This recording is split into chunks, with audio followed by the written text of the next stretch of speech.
আসসালামু আলাইকুম। ডিজাইন করতে গিয়ে আমাদের যে সমস্যাগুলো হয় যে কি আমরা কালার সিলেকশন করতে পারছি না। ঠিক আছে? তো আমরা ডেমোতে যে ধরনের ইমেজ ব্যবহার করব, ওই ইমেজগুলো থেকে কালারগুলো নেয়ার চেষ্টা করব। ঠিক আছে? আমাদের কাজের ক্ষেত্রে যদি আমরা কোনো ইমেজ ব্যবহার করি, সেক্ষেত্রে স্ট্যান্ডার্ড কালারগুলা ক্রিয়েট করব। তো কালারগুলো কিন্তু এখান থেকে পিক করাও যাবে ইমেজ থেকে। কিভাবে? যেমন ধরেন এই শেপের কালার যদি আমি চেঞ্জ করতে চাই, আইড্রপার টুল নিলাম, বাট এখান থেকে আমি পিক করলাম। এভাবে আমি পিক করতে পারি। কিন্তু আমি কি করব? এভাবে পিক করব না। তো এভাবে পিক না করে আমি ইমেজ থেকে কালার প্যালেট তৈরি করব। কিভাবে? চলেন দেখা যাক।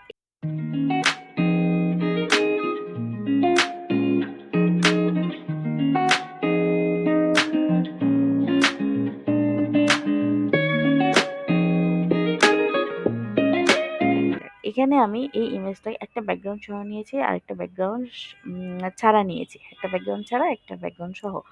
২ টা ইমেজই যেভাবে করেন না কেন, ইমেজটাকে আমি সিলেক্ট করলাম। করার পরে অবজেক্টে যাব। দেন আমি কি করব? এখান থেকে রাস্টারাইজ করে দিব। রাস্টারাইজড করে দিলাম আরজিবি ওকে। ঠিক আছে। এখন যে ইমেজটা থেকে আমি কালার নিতে চাচ্ছি, এই ইমেজটাকে সিলেক্ট করব। দেন আবার অবজেক্টে যাব অ্যান্ড ক্রিয়েট অবজেক্ট মোজাইক। ঠিক আছে? মোজাইকে এখানে যাব, যাওয়ার পরে এখানে আপনি নাম্বার অফ টাইলস অর্থাৎ কয়টা করে টাইলস চাচ্ছেন। আমি এখানে আপাতত ওয়াইড 10 অ্যান্ড হাইট 10, 10, 10 দিলাম। আর কিছু চেঞ্জ করব না, ওকে দিব। এই যে আমার একটা কালার প্লেট তৈরি হয়ে গিয়েছে। আমি এখন এটাকে ড্র্যাগ করে বাইরে নিয়ে আসলাম। এখন আমি চাচ্ছি এখান থেকে 10, 10 নিব না, আরও কম নেব। আমার ধরেন এরপরেও এটা সমস্যা আছে। আমি এখান থেকে 5, 5 নেব। এখানে 5 অ্যান্ড এখানে 5। বেস্ট 5 আমার কালার তৈরি হবে। ওকে, 5, 5 কালার তৈরি হলো।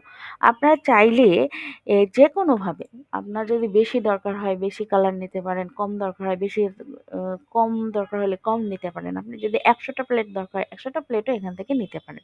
তো এখন দেখেন আমরা তো কালার প্লেট তৈরি করে নিয়েছি। এখন কিন্তু আমাদের এখান থেকে ব্যাকগ্রাউন্ড কালার কি হবে, কোন কালারের সাথে কোন কম্বিনেশনটা করলে ভালো হবে, এটা কিন্তু আমরা সহজেই এখান থেকে সিলেক্ট করতে পারবো, তাই না?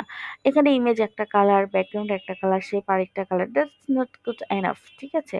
বাট আমরা যদি এইভাবে কালার প্যালেট তৈরি করে নেই তাহলে আমাদের সুবিধা হবে যে আমরা কি এই যে ইমেজ থেকে কালারগুলো নিয়েছি এটা স্ট্যান্ডার্ড বেজ রেখে আমরা এখন ডিজাইনে কালারগুলো ইমপ্লিমেন্ট করব। তার কিছু না, আমরা এখানে সিলেক্ট করলাম, এই যে এখান থেকে এটা আমরা পিক করে নিলাম। এটা হচ্ছে লাইট, এটা ডার্ক, যেটা নিতে চান, কোনটা নিতে চান সেইটাই হবে। ব্ল্যাক নিলে ব্ল্যাক, হোয়াইট নিলে হোয়াইট। ঠিক আছে?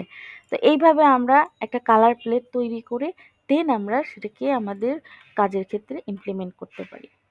আশা করি সবার ভালো লাগবে ভিডিওটি। Thank you.